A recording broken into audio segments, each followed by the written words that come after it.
Hello and welcome back to the Doctor Who Marathon. I'm your host McEdam, and today we're going to be talking about the fourth episode of Series 10, Knock Knock, written by McEdam and is directed by Bill Anderson, who previously directed the previous episode, Thin Ice.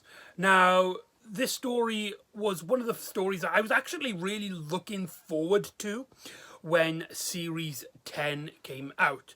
It was advertised as the haunted house story.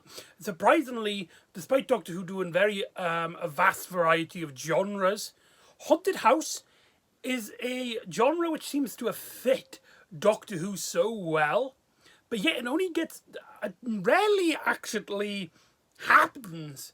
Probably the most known case is Ghostlight, which for those of you who have seen my video on Ghostlight knows that it's actually one of my favourite episodes of the entire series.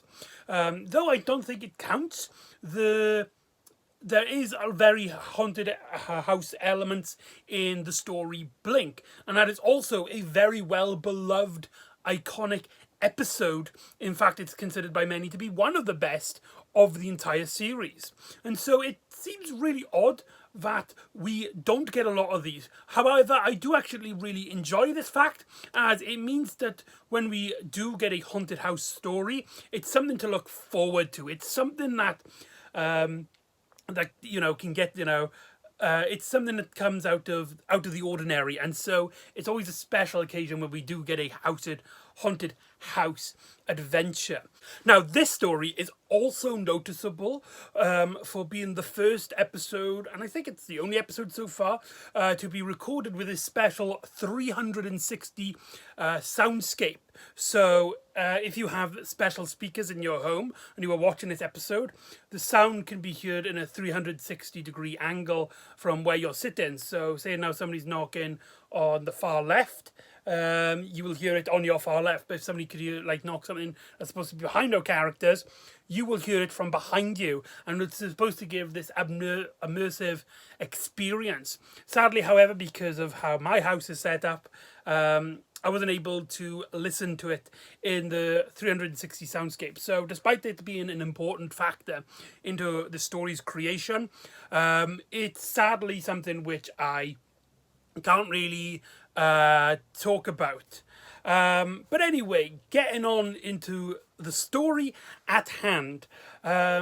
The pre-credit sequence, the setup for the adventure, has Bill basically get introduced to Bill's friends, I suppose. Or at least we get introduced to one of them, and she meets these other characters along the way who they basically have decided that all can become flatmates. I think there's 8 of them. I can't remember, but I think there's 8 of them. And we get this montage with some really generic pop music playing in the background. And this is nothing we'll get into them more in the episode, but what the story lacks is any sort of push into that creepy, dark element. Though there are elements, of course, when the story kicks in. This kind of introduction felt really weak and felt really cheesy compared to what the story I had in mind. But again, that's more of what I was looking forward to in this story, but that's beside the point. We see them trying out these different houses, and it's a very comedic story until they decide to look at this one house, this really wooden, old-fashioned house with a lot of room, very spacey, and our characters sign a dotted line from this mysterious landlord figure. We'll get into him in a moment when we talk about characters in this story. And the pre-credit sequence ends essentially with a character who is known in story to lock himself in his room and play his vinyl on a constant loop. He basically puts his vinyl in, and then something mysterious happens to him. He gets caught and he starts screaming without anybody knowing, because of course, the vinyl, and everybody's downstairs, whereas he's upstairs. And the story then, after the credits, rolls with Bill basically getting the doctor to help her with removing stuff, as he helps, to use the TARDIS as essentially a loft conversion. Not loft conversion, what's the word I'm looking for? as like a movement, moving all of her belongings, which is really fun. And I also just like how the Doctor gets more involved in the companion's personal life in that regard, as like a handy helping hand. We also get some really interesting dialogue here, probably the most interesting dialogue in the entire story, where Bill and the Doctor, so basically we get to learn from Bill's perspective more about the Doctor. It's the first time she learns about Time Lords, and I like the way how she's like, seems kind of posh. Time Lords. It's like, hello, Lord, Madam, sir. As well as a hint of regeneration, which is, of course, vitally important in this series, as by this time it has already been announced that Peter Capaldi will be leaving the series. So that was a kind of little tease, a little nod to that, as Bill basically tries to ask what regeneration is, but the Doctor quickly changes the topic. It's a brief moment, but it's a very interesting scene. It really, it feels like a great way of getting newcomers who would be introduced to the series through Bill into the more sci-fi heavy concept, like the Doctor being a Time Lord and all not. Didn't mention the two hearts, if I remember. Oh wait, two hearts were mentioned in Smile, so it didn't need to mention that. My apologies. And the Doctor starts feeling some sort of mysterious. He noticed something with the trees, or some sort of wind, some sort of draft, which Bill complains about. But the Doctor gets intrigued, and so he brings himself into the house and gets introduced to all of these characters and tries to fit in. There's some great humor which ties into series 8, where the Doctor doesn't understand that, you know, he looks vastly older than other characters, as Bill basically tries to explain to her friends that the Doctor is her grandfather, and the Doctor's just absolutely not having none of it. It's absolutely fun. Now, what the story has in its strengths is its two stars. Peter Capaldi and Pearl Mackie are absolutely great here, and they have some really great banter with each other. Mike Bartlett really strikes it hard with these characters. However, in my opinion, what really lets this story down, for the most part, well, one of the main factors that really lets a story down is its supporting cast. With the exception of one character who has a very fun note about him, I couldn't tell you the name of a single character. They are literally expendable in terms of Bill's friends, the ones we're supposed to care about, the ones who we're supposed to feel emotionally connected to, that we don't want to see any harm compared to these. I couldn't care less. And though the story does, I think, try, I do feel like there's something, there's just nothing there. And the actors are doing an okay job, but I don't think they had much material to work with. They generally feel like stock characters. The villain, however, has a very interesting note, because he is played by David Suchet, who you might know better as Poirot, which was a massive series in the 70s and the 80s, and is noticeable for having one of Peter Capaldi's earliest roles. So it's kind of a thank you and a nod to that. He is one of Britain's icon. I can't remember, I don't know if he's retired from acting when this story aired, but to see him return I haven't seen him in ages, and to see him in this role was just really cool to see.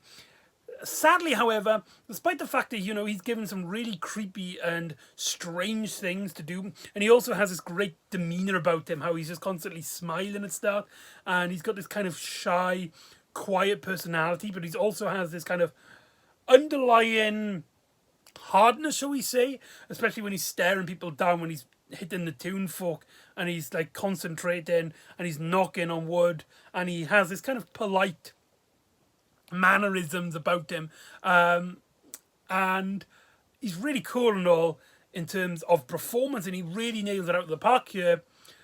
But the story, you know, there's not much of him, and a great thing about these kind of haunted house stories, which makes stories like Ghostlight so effective is that the villains, the what makes the villains strange is that we don't really. It feels like we can't really grasp what they're doing, the mystery of it all. And we slowly started working out how characters are vastly interested in it. The Doctor in this is vastly interested in this landlord character, but we don't even learn his name. His name is John, by the way. If you have the subtitles on, there's a scene where somebody mentions his name as John, and that's literally like the only mention of it. And it's not even until after repeat viewings that you do realize that he doesn't even get named. And though I think that is kind of cool, actually, that the character doesn't get named, but it's the fact that I didn't notice as the issue here. And like the mystery of it, it's so clearly, oh, he is the bad guy. There's no other strange lurking going on here. There's no whodunit kind of thing, which is a big aspect of what makes these haunted house, or why they're doing it. We're clearly supposed to suspect that he is the bad guy, and he is making essentially the house kill people. It's just mainly his motivations, which we get on later on in the episodes. I don't think they're that strong, and it comes off as a very strange and weak interpretation. Now, my little fun fact about this story, one of Bill's friends, which is named Harry, was originally supposed to be the grandson of fourth Doctor companion Harry Sullivan. And it was cut. In a way, I'm kind of glad, because it just felt like a really random classic Who reference just for the sake of it. So I am kind of glad that it was cut, as well as the first half of Series 10 feeling very self-contained, feeling very much of its own new series compared to previous Doctor Who series, which is especially the Stephen Moffat era, which is really reliant on fan connection. So I'm kind of glad, but that does mean that he's the only character that I can name off by memory, because he's named after a classic Who companion, Harry. The other ones I cannot remember. There's a scene where one of them is kind of flirting with Bill, and the character kind of is like hitting on her, but then Bill is just like, I'm sorry, mate. I'm not interested. You're not my type. I prefer women mainly. And then it's like, oh, okay. And that's the end of that character's storyline. I can't remember I think he dies after that. But it's just like, that's it. That's all we learn about that character and who the hell he is. There's a woman who I think is suffering from claustrophobia.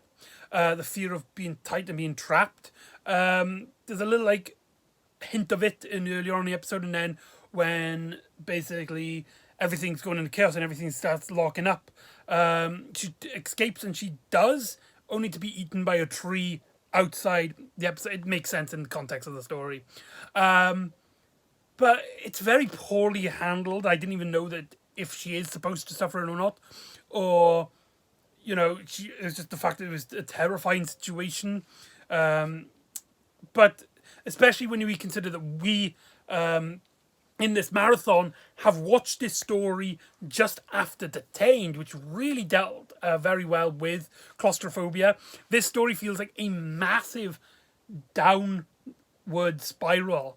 Speaking of downward spiral, let's talk about the elephant in the room, and that is what we came to this story for.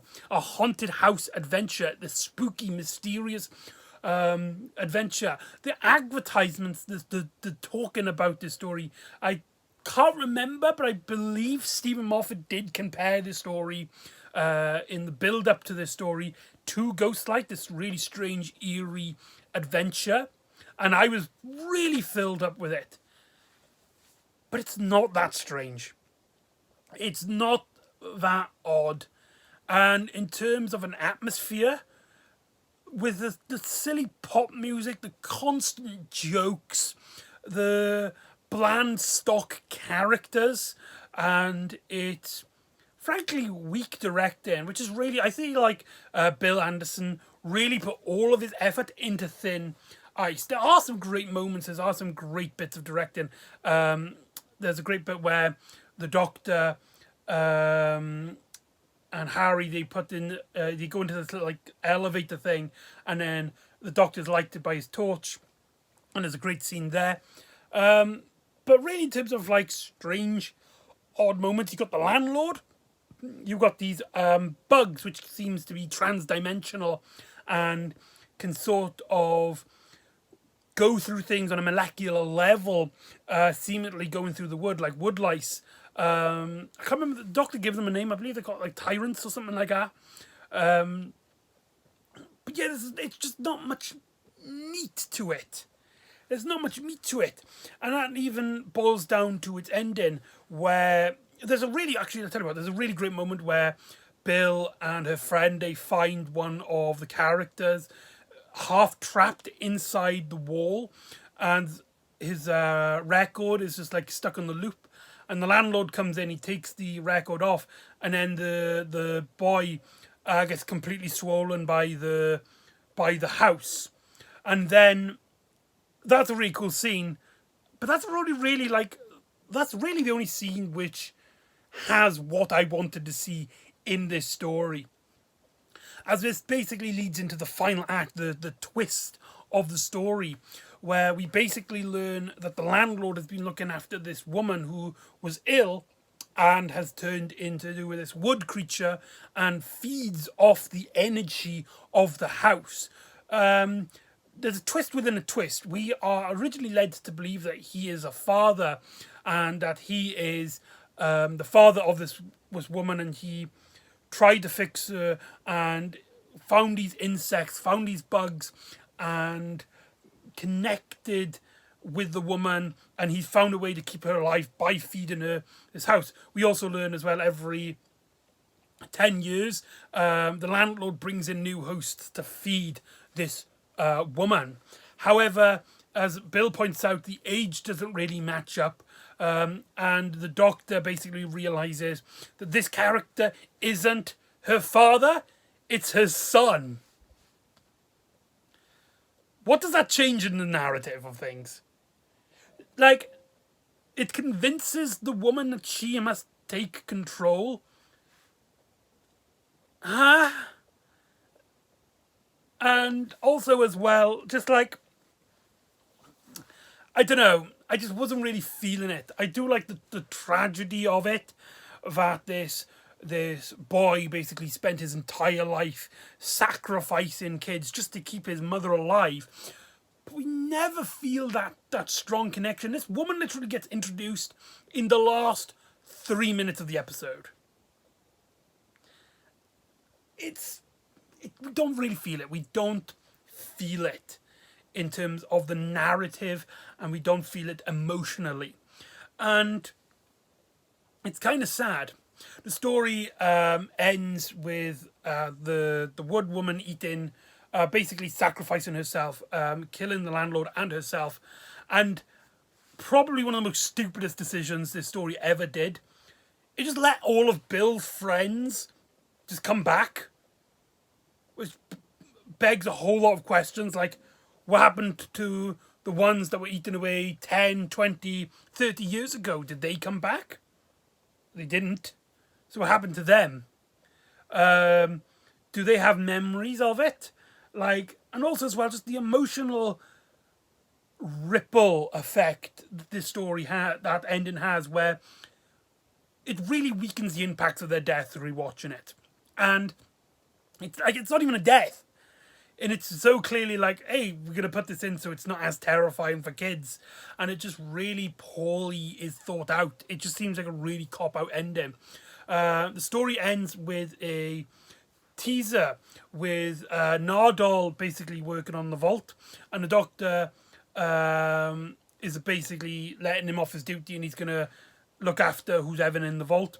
And we basically learn that the Doctor not only does the person behind the vault knows that the Doctor has been neglectful, but also as well that the Doctor has been treating the prisoner with treats, specifically a piano in this.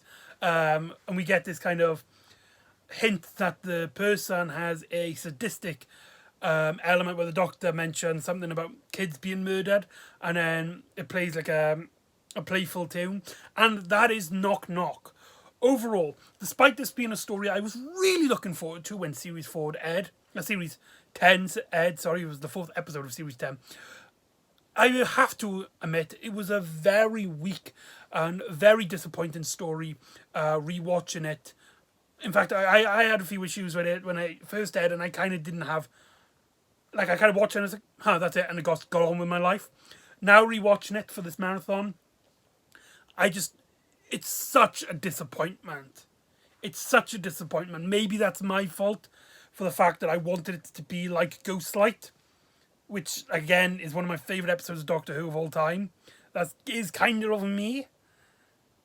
But it's still a big aspect of why this story just doesn't resonate with me. With bland characters, not that atmospheric for a haunted house adventure.